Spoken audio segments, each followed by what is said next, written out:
75 गांव, 3 प्रखंड, 535 डेलीगेट्स।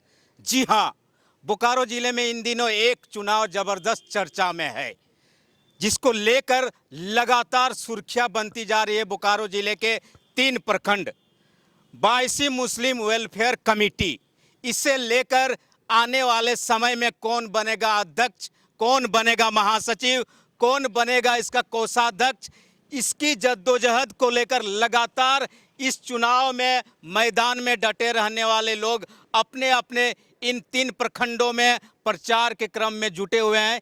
24 तारीख को इसका चुनाव होने जा रहा है। इस समय हमारे साथ महासचिव पद के जो मुख्तार अंसारी जी हैं, वो भी चुनाव प्रचार के क्रम में हमसे इस दौरान मिले। क्या कुछ अब होगा 22 को लेकर? शर्मा जी, चूँकि डी फोकस एक ऐसा चैनल है जिस चैनल के माध्यम से हमें नहीं लगता है कि बोकारो ज़िले का कोई भी जनता अछूता है। मैं इस चैनल के माध्यम से बताना चाहता हूं कि बोकारो ज़िले के इतिहास में 22 मुस्लिम वेलफेयर कमेटी बोकारो का जो चुनाव 24 तारीख को होने वाला है, बोकारो के मानचित्र पर कहीं ना कहीं एक इतिहास रचने का दिन है। मुसलमानों का सबसे बड़ा संगठन, सोशल ऑर्गेनाइजेशन मुसलमानों का 22 मुस्लिम वेलफेयर कमेटी है और इसकी चुनाव 24 तारीख को सिवंडी में होने वाला है। अभी आपने बहुत ही अच्छा कहा कि 3 प्रखंड और इसमें प्रत्याशी ज़बरदस्त अपने चुनाव क्षेत्रों में लगे हुए हैं। हम महासचिव के पद पर चुनाव लड़ रहे हैं, बहुत सारे लोग अध्यक्ष में लड़ रहे हैं, सचिव में लड़ रहे हैं, कोषाध्यक्ष में लड़ रहे हैं। लेकिन मैं इस चैनल के माध्यम से कहना चाहता हूं, जो 22 साल के बाद 22 मुस्लिम वेलफेयर कमेटी का चुनाव जो हो रहा है, ये 22 के नवनिर्माण के लिए है, 22 के उत्थान के लिए है, 22 को बुलंदियों तक आगे पहुंचाने के लिए 22 कमेटी का चुनाव हो रहा है। और निश्चित तौर पर बोकारो के मानचित्र पर मुसलमानों के लिए ये संगठन एक बहुत बड़ा छाप छोड़ने जा रहा है। सर, 22 साल बाद 22 का चुनाव आपके क्षेत्र में हो रहा है, 3 प्रखंड में हो रहा है। आप लोगों को लगता है कि जिन उद्देश्यों को लेकर ये चुनाव होता है आपकी सोसाइटी को बेटरमेंट के लिए, वो कंप्लीट होता है या इस चुनाव से उम्मीद ज़्यादा है?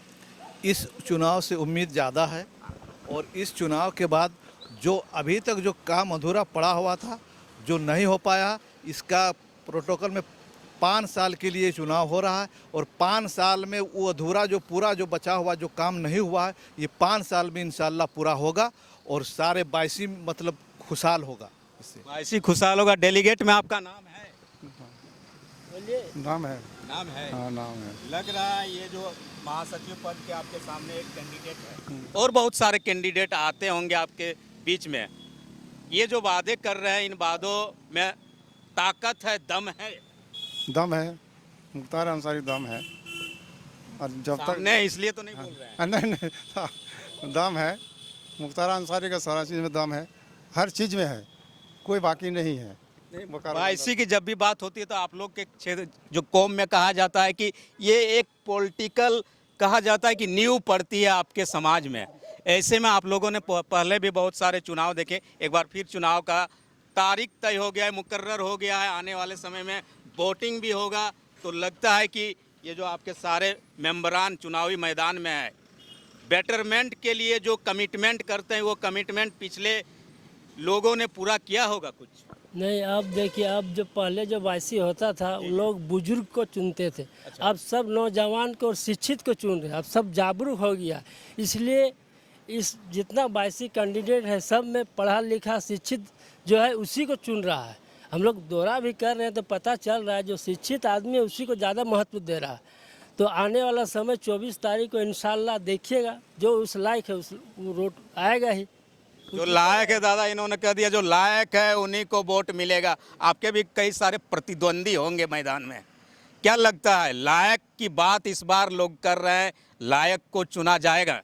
निश्चित तौर शर्मा जी, चूँकि मैं क्षेत्रों का लगातार सघन दौरा कर रहा हूँ और इस दौरे से एक आउटपुट हमें मिला है कि लोगों का एक ही स्वर है कि 70 साल इसकी बुनियाद रखे हुए हो गया। शहंशाह झारखंड जो हम लोग के यहाँ के बहुत बड़े वली थे, हजरत कुर्बान शाह दाता रहमतुल्लाह अलैह उनके द्वारा ये संगठन का बुनियाद, उसकी स्थापना की गई थी। लेकिन 70 साल में बायसी को कुछ नहीं मिला। बहुत निराशा थी लोगों में और आशा की नई किरण जगी है। हमें लगता है कि जो 535 डेलीगेट सदस्य बनाए गए हैं, इसमें बहुत सारे लोग युवा हैं, बहुत सारे लोग तेज़तर्रार हैं, बहुत सारे लोग विज़न को देखते हैं।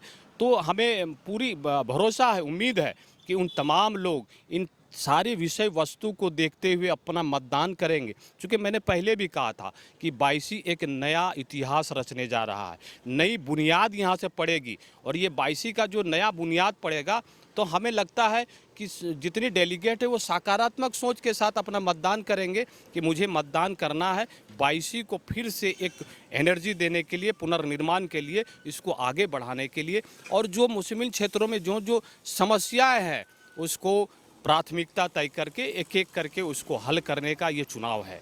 24 तारीख को बायसी का चुनाव होने जा रहा है। 3 प्रखंड में है और 75 ये जो गांव है, 75 गांव के लोग तय करेंगे कि इस बार जो 5 साल की कमान सौंपी जाएगी बायसी को, बायसी मुस्लिम वेलफेयर कमेटी को, ये आने वाले समय में क्या कुछ दशा और दिशा तय करेंगे इस बायसी वेलफेयर जो समिति है इसके लिए। 24 तारीख को इससे लेकर वोटिंग है और लगातार जो प्रत्याशी है अपने अपने तरीके से जनसंपर्क में जुटे हुए हैं, लोगों के बीच अपने जो वादे हैं उसे रखने का काम कर रहे हैं।